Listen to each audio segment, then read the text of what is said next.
Comment on se remet d'une relation avec un pervers narcissique? C'est un sujet assez lourd et la réponse ne peut pas être une recette rapide ou recette miracle qui fonctionnerait pour tout le monde de la même manière. Cela dit, il existe quand même des étapes concrètes qui, si vous les appliquez avec patience, vous ramèneront progressivement vers vous-même. Vous savez, cette version de vous que vous avez fini par perdre à force de côtoyer cette personne ou ces personnes. Alors, bien sûr, je ne peux parler que de ce qui a fonctionné pour moi. Et ce que je vais vous énoncer s'applique surtout aux relations entre partenaires adultes et pas spécialement aux relations parents-enfants qui, elles, demandent quand même une attention particulière. Cela dit, vous retrouverez ici, dans ce podcast, des principes utiles et applicables qui vous protégeront. Alors, commençons par l'essentiel. Des actions immédiates et non négociables. Coupez tout contact. Alors je sais que ce n'est pas toujours possible, mais si ça l'est, mettez de la distance physique entre vous et cette personne. Ne répondez pas plus aux messages et ne justifiez rien. Le pervers narcissique se nourrit de votre énergie. Et sans accès, il perd son carburant. Alors oui, ce n'est pas évident parce que ce sont des personnes qui refusent d'être mises de côté. Ce sont des personnes qui refusent les limites. Vous mettez une limite, pour eux, c'est une invitation le terme m'échappe, c'est une invitation en tout cas à franchir votre limite, voilà, à la dépasser quoi. Et à défaut de pouvoir mettre une distance physique, optez pour une distance émotionnelle. D'ailleurs, pour que la distance physique soit efficace, mettez d'abord une distance émotionnelle parce que qu'il n'est pas rare qu'on s'éloigne physiquement, mais qu'on se retrouve encore englué dans l'emprise finalement psychologique. Et l'emprise psychologique prend du temps pour s'effacer. Et donc, avant même de commencer à prendre une distance physique, mettez une distance émotionnelle. Plus tôt, je parlais du fameux rocher gris, de la tactique du rocher gris. Mettez une sorte de barrière lumineuse entre vous et les attaques de ces personnes. Pas toujours évident, je le reconnais, mais pensez-y. Et puis, dès que possible, entamez une thérapie. Trouvez un professionnel qui vous écoute et qui surtout est conscient de ce phénomène. Parce que, mine de rien, ce ne sont pas tous les professionnels de la santé mentale, tous les thérapeutes, qui ont conscience de l'ampleur de ce phénomène et de ce que la victime vit réellement. Et puis pour beaucoup, quand on parle de pervers narcissique, parce que c'est vrai que c'est un terme qui a été et qui est encore utilisé à tout va, pour eux c'est un concept plus ou moins flou, ou en tout cas qui, comme pas spécialement vérifié, devient quelque chose d'assez abstrait. Dans tous les cas de figure, trouvez quelqu'un qui vous replacera dans la réalité et qui vous aidera à déconstruire ce qui s'est passé. Ne faites pas ce travail seul. Ou en tout cas, évitez. Et puis à défaut, ou en attendant de trouver un professionnel qui comprend vraiment et qui connaît le sujet, cherchez un groupe de soutien. Exprimez-vous anonymement dans un forum, parce que malheureusement, pourquoi anonymement? Parce que les pervers narcissiques sont si forts dans leur double jeu que souvent, ceux qui n'y ont jamais été confrontés auront beaucoup de mal à saisir toutes les subtilités de ce phénomène, et donc à vous croire ou simplement à vous comprendre. Et puis, repérez honnêtement les signaux d'alarme que vous avez ignorés au début. Vous savez, bien souvent, avec du recul,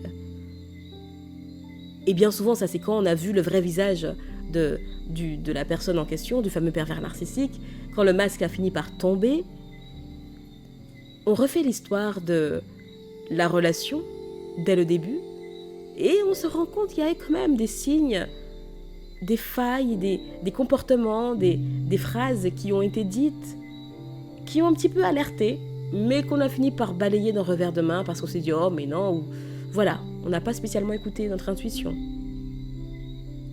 Donc ne vous infligez pas de punition intérieure. L'objectif ici, c'est la clarté.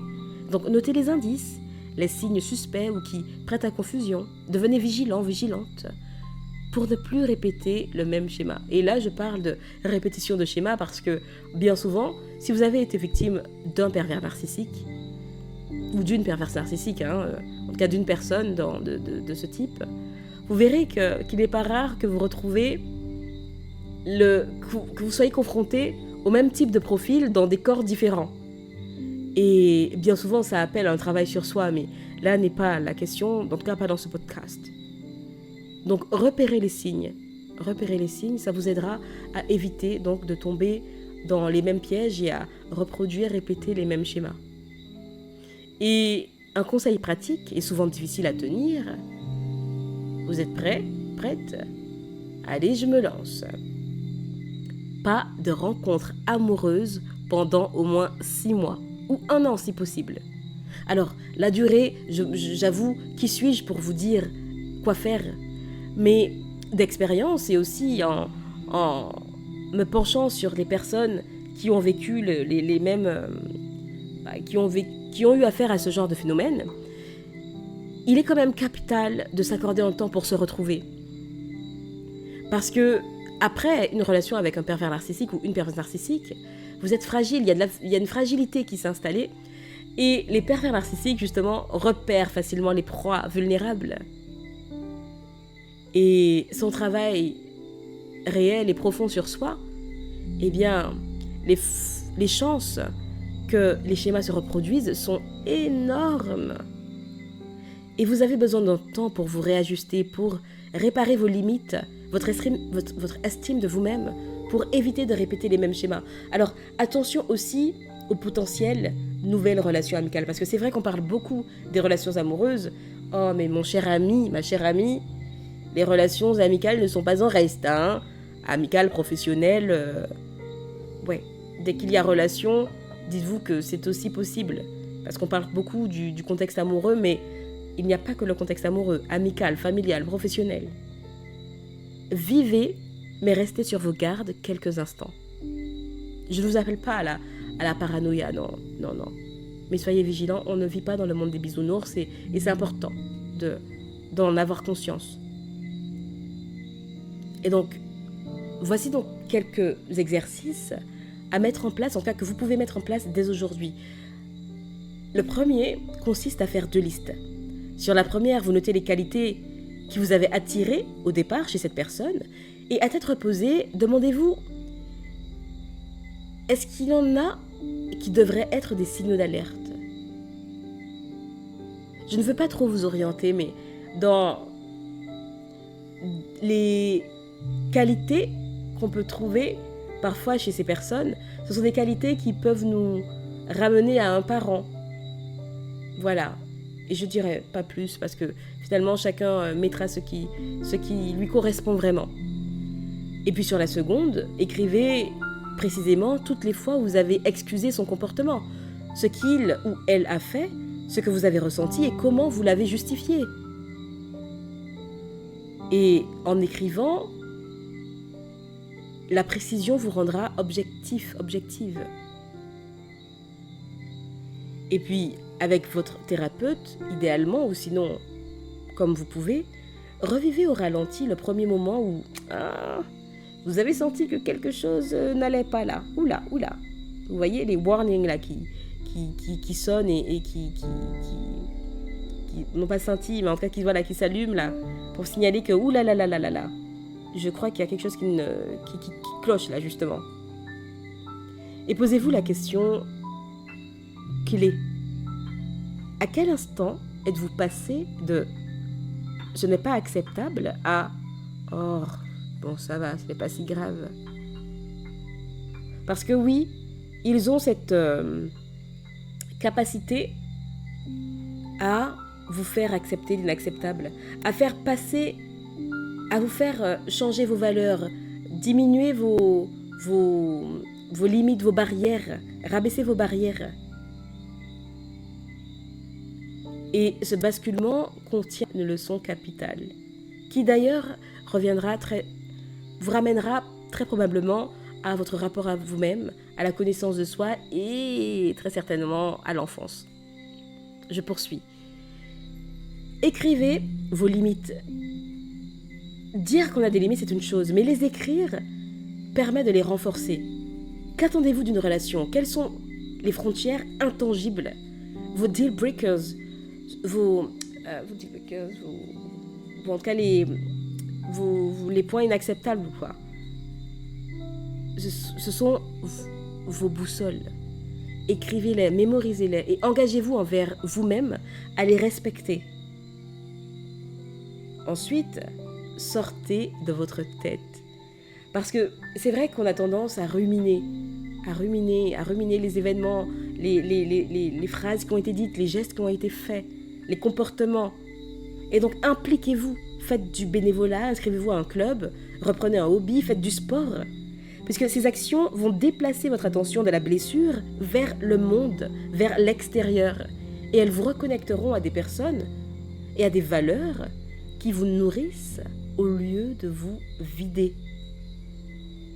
Et puis, dernièrement, mais pas des moindres, sortez chaque jour, soignez votre corps, respirez, mangez sainement, bougez, respectez votre sommeil.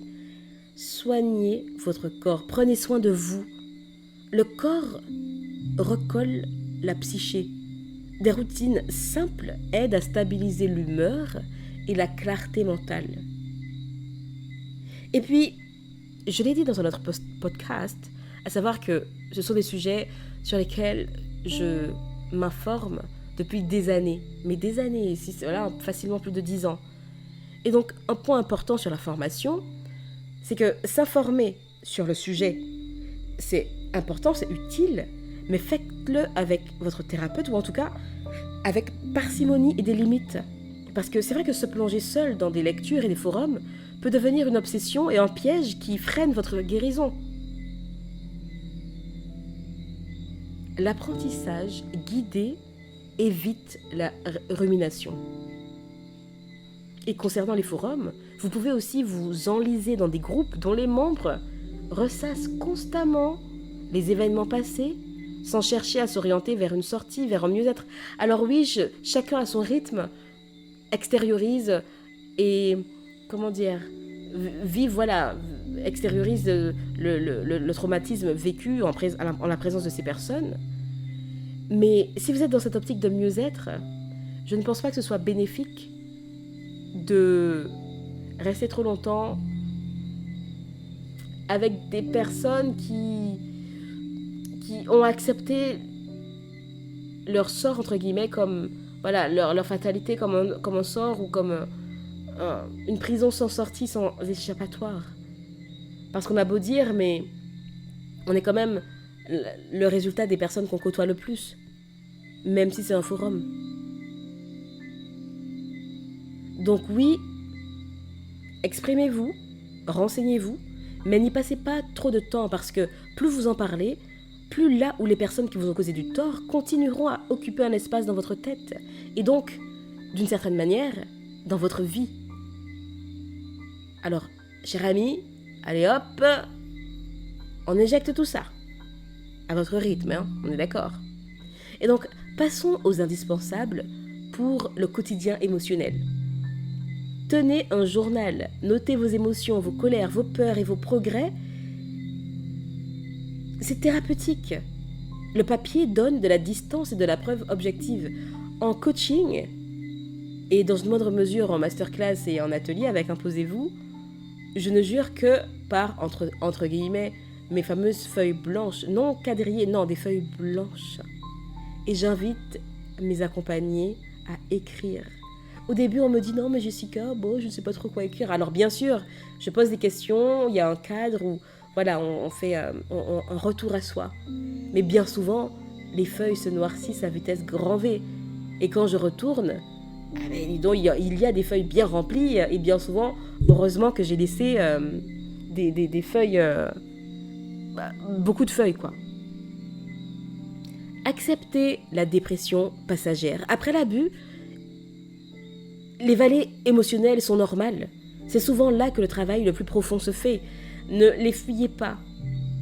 Accueillez-les, traversez-les avec un accompagnement ou, si vous ne pouvez pas seul mais avec parcimonie, évitez tout contact, y compris les retours de type Hoover. Vous voyez, les tentatives de reprise. Parce que même après des semaines, quelques jours, des mois, même parfois, mais incroyable, après des années, le moindre message peut vous replonger. Donc chaque contact, même sympathique, fragilise la reconstruction. Donc évitez tout contact, y compris les tentatives de reprise. Voilà. Et puis, notez les épisodes abusifs. Que ce soit sur des post-it ou des bouts de papier, mais en tout cas, notez-les et affichez-les. Parce que quand la nostalgie vous tentera de pardonner, de reprendre, pourquoi pas, de renouer, lisez ces notes. Et elles vous ramèneront à la réalité. Et puis, quand même, réévaluez vos amitiés, votre entourage, ceux qui ne vous soutiennent pas ou qui minimisent votre expérience. Parce que ces personnes ne vous aident pas à guérir. Et vous vous rendrez compte qu'après avoir été victime d'un pervers narcissique, en prenant du recul, vous vous rendrez compte que bien des relations, finalement, se nourrissaient de la version de vous blessée, un peu anéantie, qui ne prenait pas sa place, qui ne s'affirmait pas. Prenez du recul sur vos relations.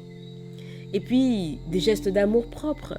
Accordez-vous des récompenses et enregistrez vos progrès tous les mois. Alors, qu'est-ce qui a changé ces derniers mois? Et puis, célébrez vos victoires. N'attendez pas que ça vienne de l'extérieur. Ici, avec Imposez-vous, l'objectif, c'est vraiment de vous aider à bâtir une relation saine, une relation forte, une relation d'amour inconditionnel avec vous-même. Parce qu'une fois que vous aurez atteint cette relation avec vous-même, cet amour pour vous-même, vous verrez que c'est votre vie entière qui changera. Vraiment. Et donc, prenez soin de vous comme le trésor que vous êtes. Alimentation, exercice, nature, culture, allez au cinéma, à un concert, à une exposition. Et ce n'est pas grave s'il n'y a personne pour vous accompagner. Vraiment. Souvent, on a un peu honte ou peur de sortir seul. Alors, j'entends que selon les lieux, il y a quand même la question de l'insécurité se pose. Mais vraiment, osez sortir. Et c'est là que vous ferez de belles rencontres. Mieux vaut sortir seul et faire des rencontres là où vous allez vous rendre que sortir avec une personne un peu par force. Parce que déjà, la personne de l'autre côté le sentira. Et puis, vous ne passerez pas un bon moment. Et puis, vous verrez que ces expériences recoloreront votre vie. Et puis, ne sait-on jamais pourquoi ne pas envisager un animal de compagnie? Si votre situation le permet, bien sûr. Puisque la relation avec un animal donne de l'affection simple et surtout non conditionnelle. Et puis, sur le plan intérieur, vous pouvez travailler la compassion envers vous-même. Vous avez été manipulé, pas défectueux. Parlez-vous comme vous parleriez à un ami. Abandonnez l'état permanent de victime, très important. Alors, quand bien même vous avez, dans les faits, été victime d'une personne, et donc d'un pervers narcissique, l'invitation que je vous suggère avec ce point, c'est non pas d'ignorer la douleur, mais de reprendre la responsabilité de votre guérison. Puisque la victimisation prolonge le traumatisme, c'est dire « Eh bien, j'ai vécu ça et je n'y peux rien. Je n'y pourrai jamais rien. Et c'est ainsi que ma vie se terminera. » Non, non, non, non. D'accord? Donc, abandonnez l'état de victime. Vous l'avez été, bien sûr, vous avez été victime d'un PN ou d'une PN, mais pour pouvoir aller vers ce mieux-être que j'aime tant et que je prône constamment, il va falloir abandonner cet état de victime et prendre conscience de la capacité d'action que vous avez, de votre responsabilité à guérir, à aller mieux. Qui d'autre que vous-même pourra vous procurer, vous donner l'amour, la guérison dont vous avez besoin? Et puis, visualisez l'avenir. Imaginez un matin où la douleur est plus légère. Et puis, pourquoi pas, soyons fous, inexistante, où la colère est transformée en énergie constructive. Cette image donne une direction à votre processus. Et puis, comprenez aussi pourquoi la guérison prend souvent du temps. Le PN ou l'APN vous a manipulé stratégiquement. Le temps qu'il a mis à défaire votre confiance peut nécessiter plus de temps pour la reconstruire. Et c'est normal. Certains restent marqués des mois, parfois des années, mais ça ne veut pas dire que la guérison est impossible, seulement qu'elle demande de la persévérance, du temps et de la patience. Alors, petit rappel quand même, la guérison n'est pas d'abord contre la personne qui vous a blessé, c'est surtout pour vous. Ce n'est pas la vengeance qui vous rendra entière, c'est de redevenir la personne qui prend soin de son cœur, qui se respecte, de son corps et qui se reconnaît. Alors, lâchez la recherche de vengeance, lâchez la rumination, cherchez plutôt la transformation. Lâchez le rôle de l'ancienne version de vous-même et laissez la nouvelle version de vous-même émerger, morceau par morceau, petit à petit. C'est vrai quand on veut aller vers un mieux-être, on a tendance à vouloir tout de suite, là, maintenant, mais ça prend du temps et c'est ok. Allez-y à votre rythme, chaque jour un petit pas, chaque jour une respiration. Et si vous suivez ce chemin avec constance, la douleur s'atténuera, la clarté reviendra et vous surprendrez un matin à sourire sans arrière-pensée. Vous méritez d'être entière, d'être aimé sans condition et vivre une vie pleine et épanouissante. Alors, commencez maintenant. Fermez la porte, mettez de la distance et engagez-vous envers vous-même. Je vous dis à bientôt et d'ici là, imposez-vous.